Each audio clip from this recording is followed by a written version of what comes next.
are built from scrubs where you have two nurses on a garand. I am your host, Ashkia Robertson. And I'm Corey Gatlin. And today we'll be having a discussion about workplace bullying in a dialysis facility or in healthcare in general. This is probably one of the most important topics I think that we can talk about pertaining to some culture in dialysis. Mm-hmm. We've been a lot of places and we've met a lot of people, and one of the main things that people always talk about is bullying, to me, in dialysis. Right. One of the things we talked about last time was you kind of described yourself as a dialysis bully. No, I said I was aggressive. You was a bully. I said I was aggressive. I ain't say I was no bully. So I guess what we can do is maybe let's kind of describe what a bully is. I feel like I'm about to be targeted on this episode. Because you said it. Oh, That's okay. What you said. Let's go. Yeah, all right. Yeah. So, in your words, what is a bully? A bully to me is someone. Well, this is my description because we've seen many of them. Right. But the worst ones that I have seen are the ones who they're training everybody. They're the preceptors. They're the water room people. They're the people that open up. They close. They're doing everything in the unit. Okay. So of course they're tired and they're burnt out. They don't have time for a lot of foolishness. So with you saying that, are you saying that majority of the times the workplace bully is the technician? Because what you just described is everything a technician does. Well, that is very true. That is very true and very correct. But there are some nurses that do all those things as well. And they're tired, they're burnt out, they are bullies as well. But nurses does that where? Not in an outpatient setting. I do think so. I do think. Yeah, I have never. So I have never worked at a facility where nurses did that. You have. Yeah. Because you worked at a facility where they only had nurses. Yeah. When we were in Rochester, right? Yeah. But I have never worked at a facility where you have nurses doing that. The only time I've seen nurses precept is once that new nurse is finished being precepted by the technician. Yes. And I guess another aspect of it is it bullying or is it not bullying? Right. Which one is it? Because I think there's a fine line between bullying and then corrective criticism, right? And at any given point, you could feel like your criticism is not corrective. Your criticism is what word am I looking for? It's too much. It's over the top. It's like you're doing good by giving good criticism, right? Right. But at any given time, that good criticism can cross that line to being considered like bullying. Corrective, constructive criticism, right? Yeah. Can sometimes come off as bullying, depending on your approach and your tone. Yeah. Tone is everything. Tone is everything. Tone is everything. Body language is everything. Yes. But I think one part I like to discuss is bullying in the sense that you have a new employee, whether it be a nurse, whether it be a technician, whether it be whatever, and they come to the unit, they're just learning, but you already can tell that this person is just not going to work out. And a lot of times you'll see those people that you already know, hey, they are not going to work out. They are too slow. There's air in the lines. They got 14 people waiting and their side is completely behind. You, in a way, you feel like, okay, how can I get this person out of here? Because I know they're not going to work. They're going to slow me down. They're going to make my job harder. I'm going to take care of their patients and my patients. And you just feel yourself a little bit of animosity toward them. You kind of a little bit maybe aggressive toward them without even giving them a chance. Without giving them a chance, because I know when I first started, I was really bad, really bad. I just got air in the lines. I was behind. I was infiltrating people. I was really, really horrible. And I know what that feels like, going into a brand new work environment, not knowing what you're doing. You're new. The patients are always saying, well, I don't want him. I don't want her. I don't like her. Don't have her in my section. You know, all that stuff. So I went through that. But I didn't quit. I kept going. I don't feel like I was in an environment where I felt like I was bullied or pushed out, or if I fell behind, no one would help me or support me. But a lot of times I have seen it over the years where you have certain facilities that they feel like, hey, you're not going to make it. Let's just push them out. Right. But I think that comes from, I just lost my train. I think like a type of self-preservation, kind of, sort of. Oh, I think it comes from a thing of people forgetting that, hey, at one point in time, I was that person. Yeah. Right? So I think it's almost like what people say, you have to break a family curse. Yeah. Right? I think in dialysis, when you have these new groups of people that's coming in versus, they would say we were the old people, right? Yeah. I started working in dialysis in the late 90s. You started working in dialysis the early 2000s, right? So we would be considered the old people. So we'll be getting phased out soon, almost retiring soon and all of those things. But it will be up to the people who's learning now to say, hey, no, I'm not going to be like that, right? When I get on my own and I'm able to precept, I'm going to be as nice to this person as I possibly can, because obviously they hired this person because we need this person. Right. Yeah. Right? I've seen people come in not getting the support that they're supposed to be getting, and then all of a sudden they quit, and now the staff is back at square one with no help, short staff, running around like crazy, but not even thinking that, hey, that person quit because of us. And another thought to that is, if you're already running around crazy, and if you're already stressed out, and you have someone that is new and they are really screwing it up, you're taking care of your patients, you're in your bay, you're in their bay, you're sticking their patients, and you're fixing their lines, and it's almost like I'd rather do it without them. But you can't think like that That's because at the end of the day, it's all about teamwork, right? Of course. We are all there for the same purpose, whether you're old or new. And as I guess in nursing, you're novice, intermediate, beginner, professional, or however they want to put it. We're all there for the same purpose. Right. And one day that new person is going to be able to work like the person that trained them. Yes. So yes, in the beginning, it can be very stressful, but it also comes with, you have to have patience, right? And you can't take it out on the new person because they're lagging, because sometimes it's all about the person that precepted them as well. Exactly. Shortcuts. Not really teaching. Oh, this is how, when the state comes, this is how you do it. But this is how I'm going to train you. Right. But when the state comes, you just know how it's supposed to do it. Yeah. I've heard that many times. Of course. But yeah, I really feel like that is a big issue, because now we're seeing lots of turnover. People are not staying, they're leaving.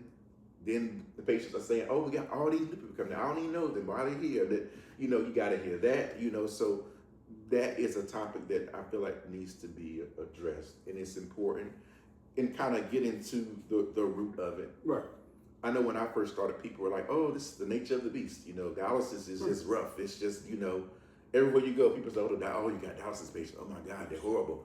So you are already walking into a wild situation. I think for me, like when I was precepting in dialysis, and now that I'm working in a hospital and still precepting, the thing that I push the most is time management. You have to learn time management, right? I'm going to show you how I work, right? But how I work is how I work. I manage my time, what works for me. Once that person say, hey, start giving these people, one person, two people, three people, time management. Yeah. That is the one thing that I focus on with them the most, is time management. All the other stuff you're gonna learn.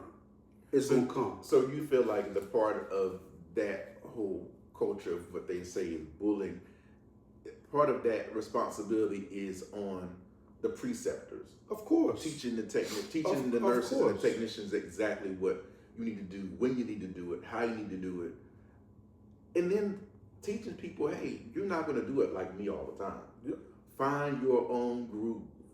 I think one of the things that people fall into is they want to do it like somebody else. Right. I've worked at a dialysis. We worked at a dialysis facility together where they had a technician that would precept. But they would precept from the desk and yell at the person at the machine. Hey, you doing that wrong.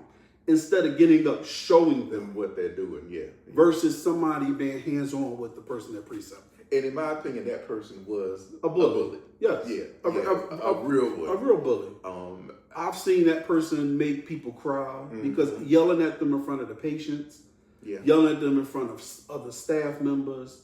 And, you know, there were times that me of all people had to console the people that person was precepting. Offending. Right. And then too, that's another mentality. I guess when we're thinking about it, we're saying, hey, are you doing that because you want this person to be good? You want them to be great? Are you doing that because, why are you doing that? Right. What is your end goal? Right. You know, this isn't boot camp. You know, right. It's a workplace environment. And we want to keep people that want to be there, we want to keep them. Right. And I just think that is just an important thing to tackle. And I feel like I've seen a lot of that happen. It's unfortunate, but it does happen. A lot. It happens a lot. More often than it should. Right. More, yeah. And it's inpatient. It's outpatient. It's everywhere. It's everywhere. Yeah. They always say that nurses eat their young. And you can see that across the board. That's why in a previous episode, when you first mentioned the bullying, and we were saying how we've both been travel nurses, but you have been one longer. But it was almost like no matter what unit we went to in any city, the environment was always the same. Yeah. And, you know, I was trying to figure out, like, how is it that you have people that never cross paths, never work with each other, but they all have the same work attitude? Like, where did that come from? Right. And how did it travel across the seas, across the oceans to these other states, across state lines? Like, how did that even happen? I believe it's the... Yeah, I don't want to say it. I feel like it's the nature of it. You're dealing with people's lives every day. Things happen very quickly in dialysis. People go down, people go out. You're short-staffed. There's all type of pressure in a clinic. All types of pressure. You know, you're coming in, you're opening, you're closing, you're spending your whole life at this place. And you're expected to do so many things all the time and be on point all the time. And that kind of pressure, I think, can create an environment where people are tense, they're stressed, they're like, you know, it makes things kind of hard, you know, and sometimes it's the environment, it's the scheduling, it could be a number of factors. I think one of the things we're seeing now is short staffing. You know, a lot of people I've seen who come from outpatient to inpatient, they say, well, you know, I had like 7 patients the other day. And I'm thinking, 7 patients? That's crazy. But you see those things, you know, and I feel like matter of fact, I was reading someone's post in Facebook, and they were saying that for that particular day, they had a brand new nurse.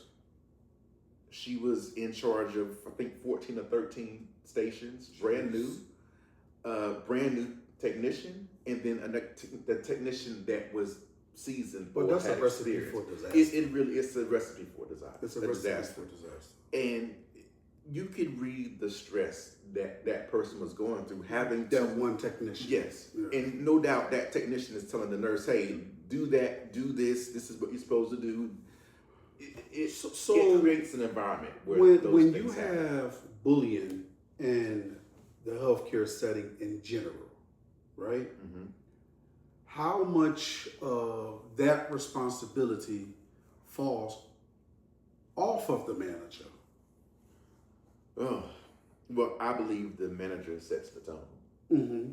If there's a manager, but the manager should set the tone. There should be things that the manager knows or understands about each of their employees, and they can say, okay, I know their temperament, I know how they are, I know what my goal is as a manager, if I'm thinking as a manager. And when those behaviors arise, those managers should address those. But you have managers who encourage those behaviors. Yeah. You have managers who engage in it. Engage in it, and then you have managers, again, in the situations that I have been in, managers that uses other staff members for, like, as the Italian mafia would say, the muscle. Yeah. They do the job for them. Mm-hmm. The dirty work. The dirty work. Yeah, and which translate or transcend into bullying. Yes, yeah. Right? Because now here it is that the manager give the technician, because it's mostly technicians, right? Mm-hmm. Give the technician an assignment. Let's say it's an assignment.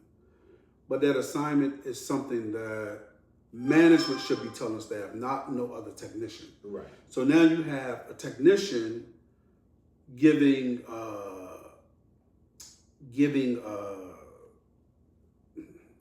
orders above, right? Yeah. They can give them this way. What's that, lateral? Yeah. But when it comes to here, they shouldn't be giving orders. They should not be. Which causes, to me,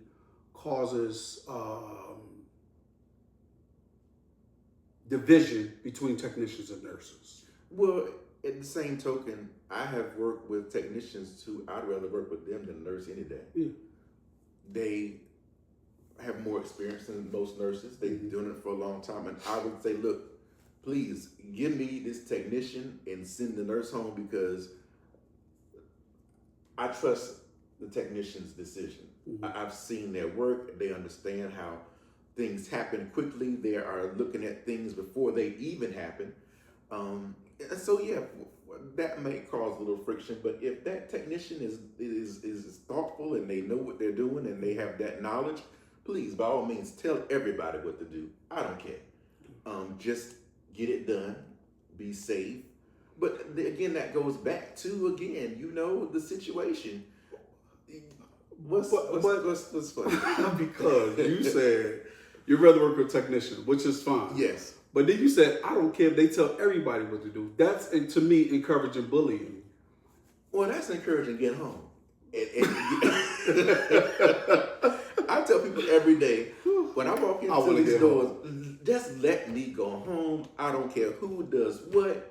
Make sure the patients are safe. But you can't let the technician off the leash like a rock. Well, I mean, I have seen some that do a better job than, and please forgive me, I have seen some that you do sound like great Martin job. Lawrence on that episode where he had the dog. And it's the truth. You have seen some. You yourself said last time we had this show. We not focusing on me. We are not focusing on me at all. Because I know a version of you that thought you was the manager. I did. Yeah. So, I mean, but you had that experience. Right. You knew what was going on. If there was, I remember being in a certain location and there was a code and it was just me and you at that code, and there was other nurses there, but it was just me and you doing it, right. And I was like, okay, I trust this person. And at the time, I was just a technician. And I was like, look, I trust this person. They know what they're doing. They're not scared. They're not intimidated. They're just, hey. I mean, we was down there breaking ribs. Gotta get it done. But, you know, so that's what I'm kind of saying when it comes to that. When you do have those personalities and they come in and they know what they're doing, right. by all means, do it. Run the whole damn show if you know what you're doing. So what is your thoughts on the cliques and the gossiping? Oh, God. Oh, Jesus. The cliques and gossiping is really easy to fall into. Yes. Even the best of us can fall into some real good gossip, you know, and there's nothing like gossip. Some of the best gossip is the gossip we hear in the lobby or the stuff that the patients come in and tell us they know. I'm like, what? She did what? He was where? They know all these things. But the gossiping and cliques is, you know, it's really easy to do. Mm-hmm. It's almost like a runaway train. I mean, once it's out there, and it's a part of that. It's a part of that culture. I remember when I worked with a young lady, and the young lady took some time off from work. Mm-hmm. Young lady came back from work. Me personally, I didn't notice anything different about this young lady. Mm-hmm. But the staff was gossiping about her behind. Oh, okay. All right. Apparently she took off, went to Dominican Republic, got a BBL in Dominican Republic. So the staff is gossiping about this person. Mm-hmm. Me being me, I went to the person and was like, hey, this is what's going on. And you did that for what? And it backfired on me, right? Yeah. Because it was almost like, oh no, he started. Yeah. Right? So I think this was one of the times where everybody at the clinic started hating me. Yeah. Like I started becoming public enemy number one. And I don't know if I went and said it to that person at that time to be messy. It was the two African girls that worked with us that started the conversation. And help this man. You know, it was like, hey, let me get this beef started up in here. Okay. So you was part of it. You was the problem. Kind of, sort of. Yeah. Which is why I say it's easy. I didn't start the gossip. Okay. The gossip was already going around before it even got to me. I was just the one. You know what? No, I'm not even gonna lie. I thought that me and this person was cool enough where I'm gonna say, hey, they ain't here talking about you, and this is what they saying. But apparently, no. they took it as if, hey, you're the one that probably started this. Yeah. And we didn't speak for months. We would work together. We would work together, wouldn't even talk to each other. But if we was in a pod together, that work got done. Of course. And I guess there's some things that I guess people probably want to keep private to themselves, and I guess everything is not for everybody's consumption, as they say. But those type of things are what happens. And first of all, I'm not going to tell anybody anything. But ever. I would have had a whole facelift, and you'll never know. You can guess. But I guess with that, when you was able to actually see the difference, you could tell. You could see it. And I think this was around a time pre-COVID. So it was, not too many people were really getting that done. Right. But yeah, that was a time when I got caught up in gossip. Not so much with the clique. Well, I guess it was a clique because everybody else was talking about it, and I got caught up in the gossip, and it just went downhill from there. Yeah. But yeah, cliques definitely are a part of that atmosphere. And two, I would say about cliques, is that you're with these people every day. Every day. I mean, you're with them all day. I remember when I first started, we would get to work at 6 o'clock and we would leave at 8. So we spent our whole day together. And you got to a point where you knew the staff, these were your, as they say, your work husband, your work wife, and you see them all the time. So it's almost like there's no way you cannot be in a clique with certain people. Certain people.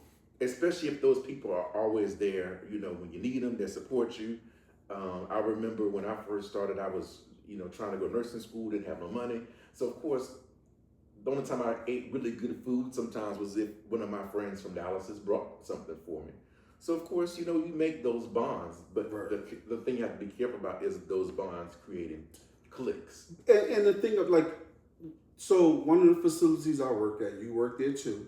And I think that at this particular facility, not only was it cliques, but the cliques was built off of ethnicity and the demographics of where the people came from, right? So then it not only became about cliques and bullying from both sides, right?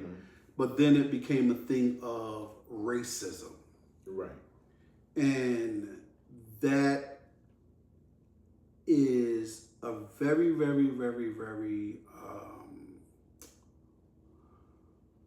big thing that goes on in healthcare, racism. But I don't want to talk about that. No. Not right now anyway. But it all falls under bullying because if one clique dominates another clique, right? Then now you see the bullying going on from one side to the next. And then, at somebody else's eyes, it may not look like bullying, but the staff knows that it's bullying. Yeah. And it's accepted. Yeah. A lot of times it's accepted, which is the big problem. One thing I do want to talk about that's important too is nurse versus tech situation. We see a lot. When we first started traveling, there was a travel group on Facebook, had thousands of people in that group. I mean, everybody, they were in that group. And the biggest fights that we saw in that group was nurses versus techs. It was consistent. It was like never ended. It was always a fight. Always. And I'm like, oh my goodness, this is crazy. And that was not something I ever got into. I when I was a technician, I didn't care. I mean, I was there to go to work. I didn't have no money. I was broke. So the last thing on my mind was somebody else was doing. I just needed to make money. That was my perspective. So I didn't really notice those kind of things or what was going on with them or, we used to say, oh, the nurses are just sitting there. They ain't doing nothing. They just sitting there. I'm like, well, why are we working so hard and they just sitting there? But I didn't know what they were doing. I didn't understand the job. Right. See, that was, when I was a technician, that was my attitude and my mentality. That nurses sit at the computer while technicians are running around. Yeah. Technicians are mixing Bicard. Technicians are fixing infiltrations. Technicians are moving machines and pulling machines if there's no biomed tech in there.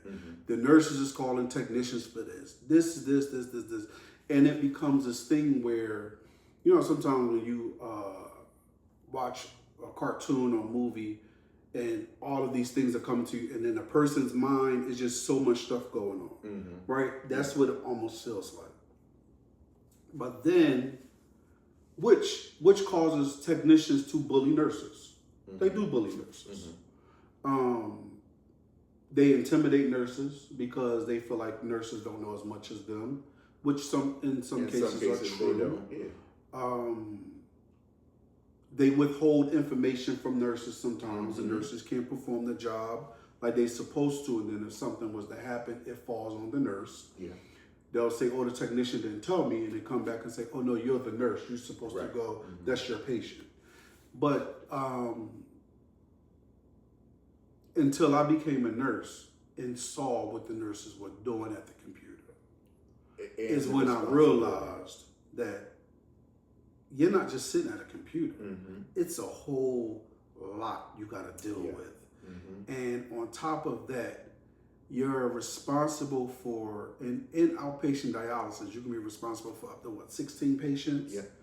Plus four technicians if they're staff, right? So not only are you passing meds, you gotta continuously go behind techs, monitor what the technicians do. Then if you have a technician that is it a be all know all, and you say something to them, now there's a fight, and it's a power struggle between a technician who has been doing dialysis for many, many years and a nurse. Yeah. And when I was a technician, at the end of the day, I didn't realize, well, I knew it, but I didn't care at the time, was that in those situations, the nurse is always going to be right. The nurse is always going to be right. Because they're going to be the ones responsible. At the end of the day. At the end of the day, they're going to be responsible. Yes. One of the things that when I found how much it was, so much responsibility, was when you do your pre-assessments, the patients get on, you and your team set the goal for the patient, and then you're running around, you get busy, things are happening, things are out of your control are going on. The end of the shift comes and the patient gets on the scale, and the patient's like, I'm weighing the same thing I weighed when I came in. Oh my God. Y'all didn't take off anything. I was supposed to have 4 liters taken off. And you're sitting there like, oh my God. At the end of the day, that's going to fall. But then you got to deal with the doctor. The doctor. The doctor that trusted you. Yes. And now I've got to say, hey, well, can I find this person a spot? Then on top of that, can they get there? So it's a whole lot of things. Do they even want to come? Right. I'll be very angry. But those are type of things that at the end of the day fall on the nurse. But which also causes fighting. Yeah. Because now the nurse, is like, well, what the hell happened? Like, what didn't you do? Mm-hmm. But again, the nurse is supposed to go behind the technicians and check all that stuff. Yeah, yeah. As the nurse, you have to go check those goals. You have to go make sure the patient is on the right bath, right? The right temperature. Mm-hmm. Make sure the machine dialysate flow is correct. Make sure the prescribed bath is correct in the machine. Like oh my God, there's so much. At the end of the day, as a technician, you can almost do whatever you want to over there. But at the end of the day, that patient legally is the responsibility of that nurse. Yeah, I've seen patients come in, they left on Friday weighing 58 kilograms. They came back on Monday weighing 58 kilograms, and the technician don't tell the nurse. Mm-hmm. Yeah. Now you trying to figure out how is this patient been going for 2 days, almost 3 days, and they ain't gained nothing? Yeah. No, something ain't right. You tell the nurse, which again causes problems. Right. I remember, sometimes I did things and said things, and I think about it, and I just feel so bad that it happened or that I said it. I remember when we was in Chicago and they had brought back a technician that worked there before, older black lady. You may remember she used to work in the Timberland boots and all that stuff. I'm not sure. And she did something and it frustrated me. First of all, the stress level in Chicago. Mm-hmm. It was always a fight between the nurses and the technicians. No matter what, that was a fight. And I sat down and I started doing my notes and I was like, this damn idiot. Not realizing that I said it out loud. Mm-hmm. And somebody was like, did you just say that? And I was like, yes, I don't care. Like, I'm frustrated. Mm-hmm. So you could tell it hurt the lady's feelings. Yeah. And I went and talked to the lady. I did apologize to the lady. And I felt bad because it seemed like this lady was being bullied by the staff because she was a little older. She did have experience, but as you get older, you slow down. I'm slowing down. Right? And she eventually wound up quitting. Mm-hmm.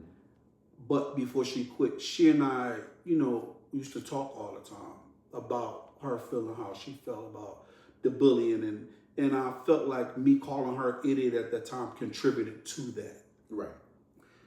But, I apologized to her. She accepted my apology and, I started working with her. Yeah. Trying to teach. Right. But sometimes you don't realize that things that you do and say is bullying. Right. So as far as the nurse and versus tech situation, how can we remedy that? What are some of the things that we can do? I think that sometimes there has to be, it starts with respect, right? Respect, not respecting me as a technician or respecting me as a person first. Right. Mm-hmm. Respect me as a person, then let's respect each other's job titles and roles, Mm-hmm. right? But I think that there has to be meetings sometimes that the meeting is about what's your responsibility, what's their responsibility, and everybody needs to know that we are here for the same purpose, and that one purpose is the patients. Right. We want to get the patients on the machine, and we want to get them home, and we want to see them come back, and we want to get them home. Yeah. So I think that the biggest thing is that there's a conversation that really needs to be had. A lot of times, it's brushed under the rug. Yeah. And because it can be a very uncomfortable conversation. Yeah. And I believe that conversation would bring out emotions and probably arguments, but it's probably something that's needed. Right. And the big thing that you said was respect. Yeah. Just plain, simple respect. I feel like if people had more respect in workplaces, these conversations would not be happening. Mm-hmm. You know, this tension would not be happening. Go to work, go home. Everybody know, hey, look, we're all here for the same thing. Yeah. I'm trying to get out of here. That's it. You know, and learning, hey, this is what my responses are. Mm-hmm. These are what yours are. And at the end of the day, those two things come together and it works well. It works well. You might not understand your charge nurse's decision of why she's doing what she's doing. Right. There were times as a charge nurse where my responsibility was not just one person's section. My responsibility was the whole clinic. So I might see something on the other side of the room that you don't see. And I might say, hey, look, you take this patient for me over here. That's saying, okay, there's something going over here. I need you to take this patient. Mm-hmm. We don't need to fight about it. Right. There's something I need to do. And I think when we look at the whole picture and say, hey, look, this is what this person's trying to do. This is their job, this responsibility. Don't get offended. Don't be upset because you got an extra patient now. Realize I'm doing what is best for the clinic. And I feel like when you get that understanding that everybody's doing what's best for the clinic, hopefully that you're at a place like that, that takes that tension away. Yes. You know, and sometimes you have to get into it. Sometimes you have to, but you don't want to all the time. No, not all the time. But I think getting into it is like one of those things where it's like we are around each other so much. Mm-hmm. We know each other. We have learned each other. You call me brother. I call you brother. Mm-hmm. You call me brother. I call you sister. And it's almost like a sibling fight. Yeah.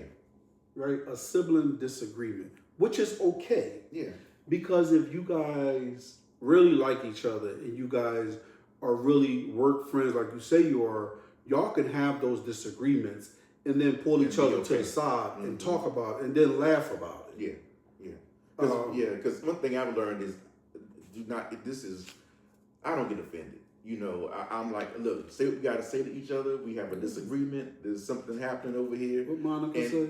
Don't take it personal, baby. So, baby, don't take it personal. You just don't take it personal. You just be like, okay, I this is what happened. This is what's going on, and it's over and it's done. The tension, let it go. Just let it go. What are your thoughts on going back to the person that I was saying precept from the desk and yell? What are your thoughts on people correcting people in front of patients? Management needs to step in because that's, first of all, it's inappropriate. Mm-hmm. And then it goes back to respect. I mean, nobody wants to be yelled at in front of a lot of people. Right. I don't want to be yelled at in front of a lot of people. That's embarrassing. And especially when someone's new to a position and they're trying to learn it, they don't need somebody behind them yelling and screaming and being irate. That's crazy. Especially in front of somebody that we're taking care of, right? Yeah. We're taking care of the patient. One, they're already nervous. Yeah. you have a needle in their arm, their blood is coming out of their body. They have no idea what's really happening to their bodies, right? Not all of them, some of them don't have no idea what's really happening. And now here you come yelling at me about something that I probably did wrong. Right. Not something that is detrimental to the patient, but something that I did wrong. Now you're yelling at me in front of the patient, correcting me in front of the patient, which will make the patient nervous. And not trust you. Not trust me, which again, that's part of workplace bullying, which is going to cause friction between us. Oh, yeah. Because if you're the type of person, like some of the people we've worked with, the fight is going to happen right there in front of the patient because that person is not going to care. So now y'all have this big fight, not just in front of that patient, the whole clinic. Yeah. You got to fight in front of the whole clinic because you wanted to be such a badass and a bully and correct me right here in front of this person. Yeah. Instead of doing it in private. And I think it's very intimidating because at the same time, that particular trainee does not know all the ropes. They are learning it themselves as they go. But it don't even have to be a trainee. It could be somebody who know. Yeah, well, that's a problem right there. Look at the situation that you and I had before. We had a situation where I think we had to move the patient. Yes, this is actually a very good story. We had to move the patient, right? And me being the technician that I was, not listening to Corey, who was the charge nurse. Yeah. So my thing was, let's hurry up, move this patient, get this patient set up on this other machine. It wasn't a machine because we moved the whole machine, right? No. The machine was acting up. Yeah. So we were moving the patient from one machine to the next. We left the patient in the chair. Corey wanted to rinse the patient back, give them their blood, and move them. I'm like, no, we ain't got time. I stripped the machine, then rinsed the patient blood back. Thank God we got the patient to the other machine safe. System didn't clock, nothing. Corey ain't say nothing. Did not say a word. Not a word.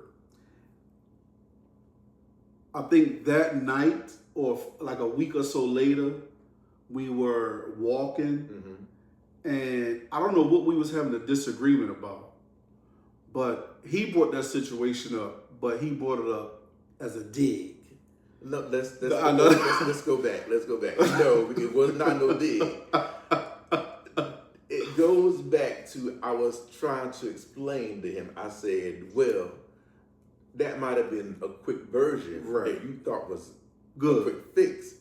But my thought process was which was absolutely true after you explained it to me. So what if you would have failed, or what if you would have tripped, or what if you would have had an issue, or what if something happened between you taking those blood lines full of blood in a dialyzer across the room? What if something happened? Correct. Now the patient doesn't get their blood back. Maybe they're hypotensive, and now we've got a real problem. But that was something. Although it was quick, it was easy. I was trying to explain, hey, this is why you should not do it. Let's look at what the worst case scenario might have been. But I think I just brought that point up because it was almost like you did not correct me in front of everybody that was there. Yeah. Right? You waited until it was just you and I. Yeah. And then we had the conversation about what happened, what could have happened. Yeah. And it made me think like, hey, that was absolutely true. Yeah. But again, there was this thing of, hey, I'm a technician for years. My mind is, man, listen, I got this. You can't tell me nothing. Yeah. That power struggle. Yeah. But I think those times you don't have time for education at that moment. Right. I don't have time to educate anybody at that moment. Things are critical. But when you do have that moment to say, hey, look, let's go back, let's talk about let's revisit. Let's visit what could have happened and why, if it did happen, we're at fault. Right. Those are things that, I contribute to a very much safer environment when it comes to bullying and people with tension and those kind of situations. So my question is, what ways managers help with these type of situations to kind of give the clinic a more calm? I think going back to what you said, that management have to be more involved. If there's a manager, Right. if there's a manager, management has to be more involved. And I feel like what you said previously, that management know their staff, especially if management been there for a while. You know the temperament of your staff members, right? So I think when it comes to certain things like precepting, just because that person has more experience, you know that person's temperament. Yeah. Put them with somebody else Right. who you know can handle the stress Right. of the job and also handle the stress of training a new person. Yeah. I like training new people I do too. because when I train new people, I take it as a learning experience for myself, because there's a lot of times that rules get changed, policies get changed. And when you have worked somewhere for so long, you don't know these policies are changing because nobody goes back to read the policies. Right. But when you got new people coming in and you say, hey, this is how this is done, they say, no, this is the new policy. This is what I learned in class. Yeah. Right. So now you can go back to the educator and say, hey, this new way you're showing them, you need to come and show everybody at the facility because we don't know. Right. So I like training new people. But going back to what you said, I think management or facilities should have more meetings, where people are allowed to openly express how they feel without any consequences. Because when people are able to openly express how they feel, now everybody knows, hey, this is what we all need to work with. Right. If this person is feeling this way about this, that person's feeling this way about that, or the team. We don't need management sometimes. We all work together on the floor together. Yeah. We are the team. When we have our morning huddles, this is the time when we say, hey, let's do it like this. Let's try suggestions. Yeah. And huddles are good ways to also educate. You might have situations at morning shift, and you might say, look, let's have a huddle between first and second shift, and let's talk about what happened in first shift. If there was an issue, if there was a problem, if there was a disagreement, if there was a breakdown in communication, this is the moment during huddle to say, hey, look, this is why I did this. Not that I have to explain it, but this is why this went that way. This is why this is going to happen this way. This is why the changes need to be made. There's things going on that you might not know. I might have pressure from management above telling me, hey, do something different. So that's a moment that you can educate and say, hey, look, this is what we're doing. This is the goal of the team for today. So I think management has a huge responsibility in directing how people behave and changing expectations and saying, hey, look, this is not what we're going to tolerate here. We're going to do things decently, and we're not going to disrespect people, and it's not funny, and it's not a topic of discussion, or just check it when it happens. So do you think, as far as the bullying and management being involved, do you think that management plays a big part in the whole performance versus professionalism? What's more important? Well, that's very good, because a lot of times I think that management says, hey, this person comes to work, they get the job done. They're a little rude, they're rough around the edges, everybody hates them, they're offensive, but they're going to come in on time and get the job done. And I think sometimes their thought process is, at least I know they're coming to work. Right. As opposed to someone who might not be as strong, but might present themselves in a better way. They might be, someone that the patients actually really trust, and they know that they care for them. But I think sometimes we exchange, management will say, hey, look, this is my high performer. I'll put up with some nonsense because I know they're going to do this in a certain way. And I think that comes from above management, because I think healthcare has turned so much into a numbers game. Right. That those ones that are performing the highest are helping these facilities meet the goals that the higher ups have these facilities meeting. So if you are helping us meet these goals and you are disrespectful at the same time, I'm gonna overlook the disrespect.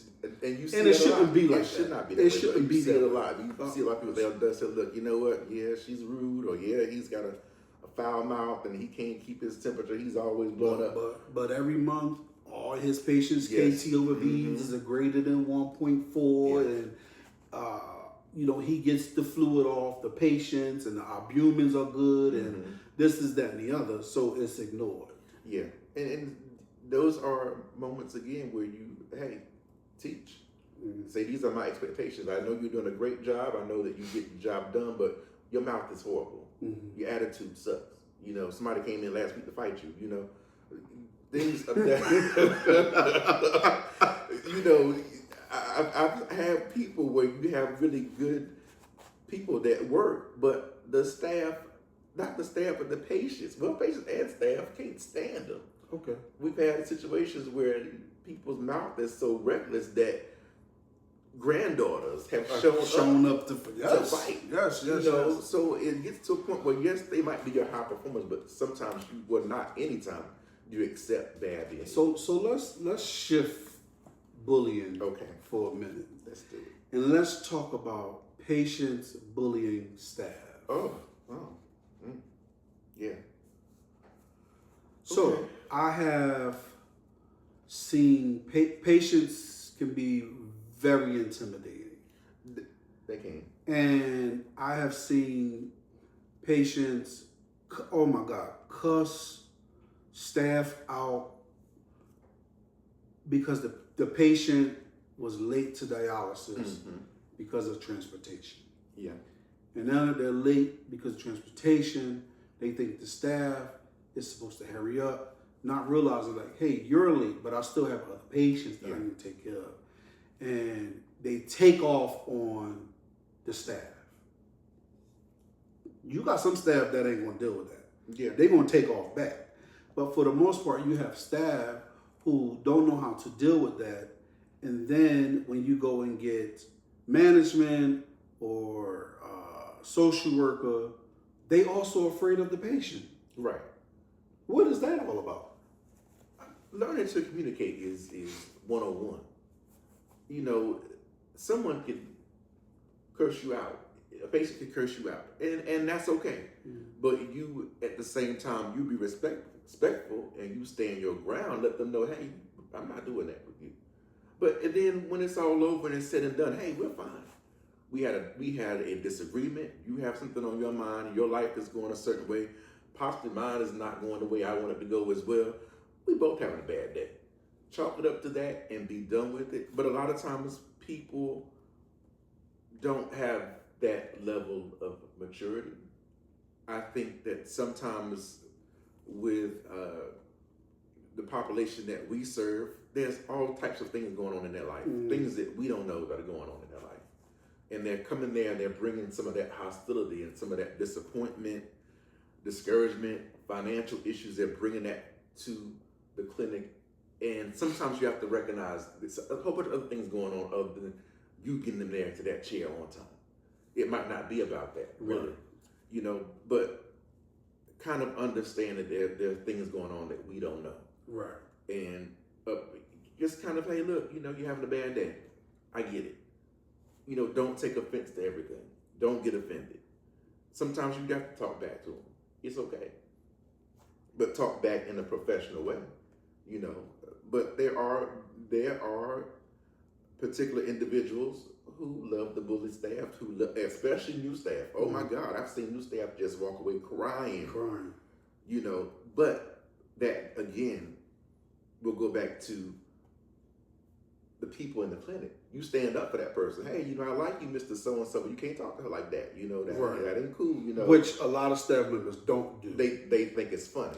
It's very funny. And it's not, but I think that's your opportunity to say, hey, look, I like you, Joe, but, you can't talk to her like that. Right. That ain't right. She's trying to help you. And you stand in a spot where you're bringing people together and stop not being divisive. But those are things you have to teach people. When you got to New York, were you there at the time the male patient was bullying the female patient in the lobby about the television? There was so much stuff going on. I don't even know. And she called her husband and her sons up to the unit, and the guy wound up calling the cops to come. The same guy that was naked. Was you there? I got there when he got kicked out. Okay. That same guy was bullying another patient about the TV. And, you know, he was tall, about 6'4", 6'5". And you bullying a little old lady, and she called her husbands and her sons up there. And that happens. Patients call family members all the time. And those things are things that are actually avoidable. And I worked at a unit where staff called husbands and brothers to come fight a patient. The patient I told you I had the issue with previously. We had a nurse, lips was huge. And every day he came and he said, "Look at them lips." We would laugh. We was young. We would laugh, and I felt so bad. This nurse would get so upset, so to the point where she called her brother up to the unit to fight this person. Another patient, he was bullying this other patient. Her sons came up there, beat him up. So I guess bullying is not just staff; it's everybody. It's universal. It's universal. You know, but I think that is an opportunity for growth for people. You learn how to deal with people. Different people have. Oh my goodness. One thing I hate, I guess I shouldn't say I hate it, is when people don't know how to handle difficult patients. So instead of learning, they say, "Oh, I don't want them." Right. You know, I don't want to take them. You take them because they like you. It's not that they like me. It's that I know how to deal with them. Right. You know, I know I can look at them and tell they about to go crazy. They're about to lose it.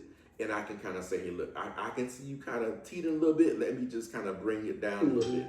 I'm not going to go up and just instigate and cause more problems." And I've seen people do it. One thing that I have learned is that, especially now working in a hospital, right? Read your patient's chart. Find out what's going on with your patient. Yes. If you can find out what's going on with your patient, you can get a mental picture of what you about to walk into before you even walk into it. And it's the same thing with dialysis. You know, I think people have, with dialysis, patient come in and you say good morning and they don't say nothing back off. Read the room. Back off. I'm a huge proponent of reading the room. I don't, some things you don't even tell me. I can look at you and say, "Uh-oh, here we go." Because mentally, this stuff takes a toll on people, right? Just look at when we get the flu, how it affects us mentally. Look, when I had COVID, like 5 times, how it affected me mentally. I didn't want to be bothered with nobody. Don't come smiling at me. I got COVID right now and I don't feel good. Don't come over here with that. And you have to go to work every day thinking that, hey, this patient may feel like that today. Right. It's not their day. Or the staff member may feel like that today because staff member, people are burnt out. We're working short. They don't want to pay us. We are burnt out. And at any given time, any staff member can come to work and just set you off. So just say the right thing to me sometimes. That's it. Listen, I've already had it. I walked that door. Listen, I have learned to, and I think people think that is disrespectful, but it's, in my mind, it's to protect me and that person that I will just start laughing. I would just laugh. But you know, this is my thing about the laughing, because if it's a protect, like you said, it's a protective mechanism. It's a mechanism for you, for me, but for somebody else, that's irritating. But that's the thing. In my mind, is a protective mechanism for both parties. But it might be a trigger for them because they're already mad and you laughing. Wait a minute. So, you know, I'm trying to learn how to change that. Right? So, you know, but it works. But it works for It you. works for me. It's But, brilliant for me because right. I think that sometimes if I'm at work and you're yelling at me, mm-hmm. my mind goes somewhere, right? Like when I first got to the place I'm at, and I was warned about people. Mm-hmm. Oh, these the bullies on the unit. I see it. I see it with my own eyes. Right. Yeah. And two of the people I had to correct them. Right? I didn't argue with them. Mm-hmm. I just let them know, hey, you don't speak to me like that. I am not your husband, your wife, your son, or your daughter. Don't ever speak to me that way again. And it stopped it right there. And I think if more people were open and honest like that and say, hey, look, I'm not doing that with you, that would set the tone. Yeah. But a lot of people have issues with their boundaries. Right. You know, and especially when they're walking into a new situation, it's like, well, I'm new here. But go in, set your boundaries. Now, yeah, when people come in and they say, where you from? And I say, Philadelphia. They're like, oh, don't mess with him. mm-hmm. And that's fine. Right. If me being from Philadelphia protects my peace, yeah, and you're okay with that. I'm okay. Because you have to have you like you said, you gotta have your own peace. Whatever you think about me, of course, that's fine. That's I don't fine. care. Just let me have a good day. Let me go home. I don't that's care. It. But yeah, it's a lot of things, and I think at the top of the discussion we talked about respect. Mm-hmm. And I think it all goes back to respect, no matter who you are, what you're doing, patient, staff, nurse, tech, everything goes back to respect. Goes back to respect. And if you respect people and you respect where they're coming from, you know, no matter what their position is, you're not gonna have many problems. No.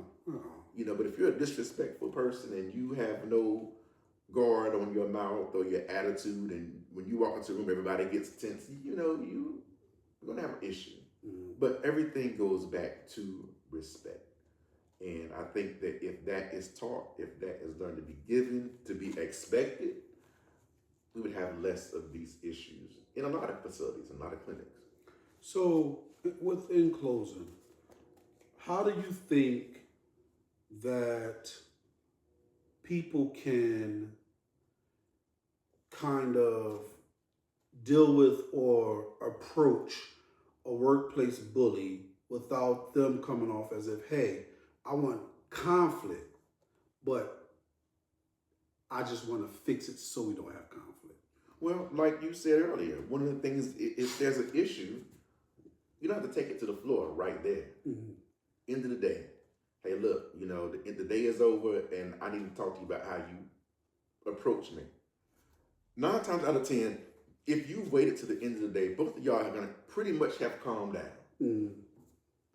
Tempers have kind of settled, and you're both at a good place where you're like, look, you know, I could have handled that better. Maybe I shouldn't have said that to you in front of people. Slap them. Well, no. We're not doing that.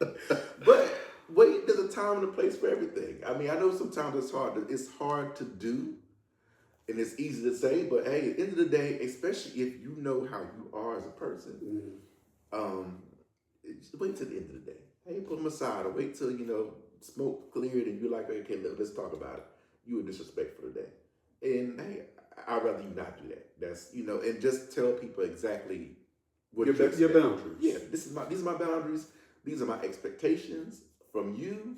I'm not gonna do that to you, so let's have an agreement that we're gonna be respectful to each other. You know, so I think that is the best way to handle it, no matter what's going on. Pull them to the side. We're not doing it for everybody. You know, so I think there's ways that we can correct some of the issues that are out today. I think educating people, learning what your triggers are, when you are triggered, when it's time to step away, when it's time to shut up. You know, those type of things are really going to help. Yeah, I think people also need to learn communication. Yeah. And communication cues. Yeah. And I think one of the biggest things that I see with communication is that people may not realize they're doing it, but if somebody talking to you, the rolling of the eyes. Body language.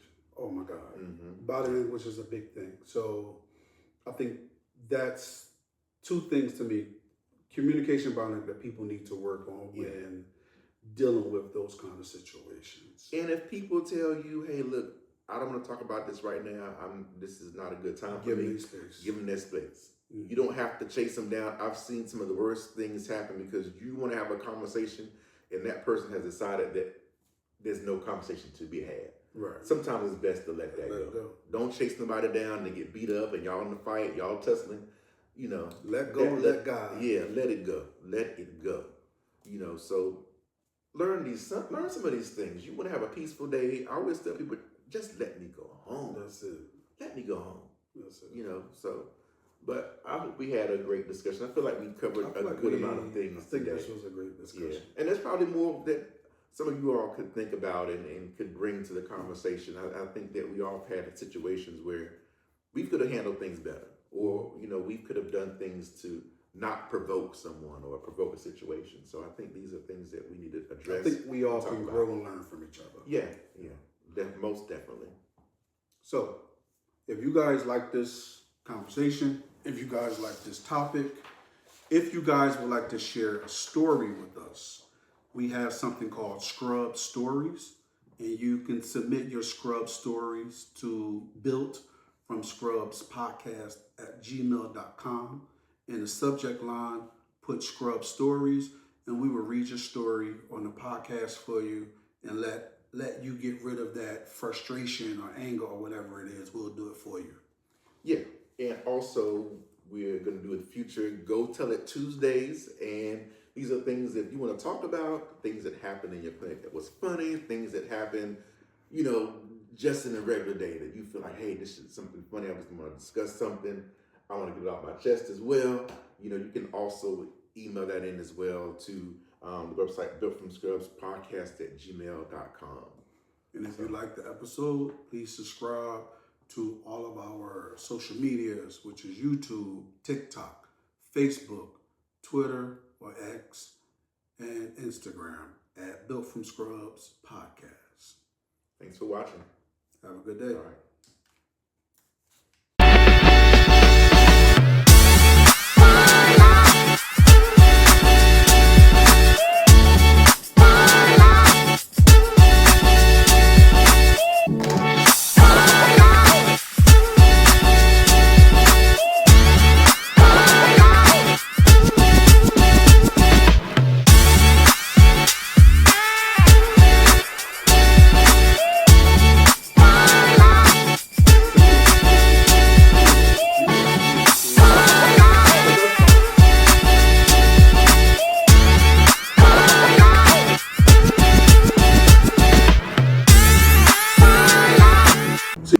That's just it.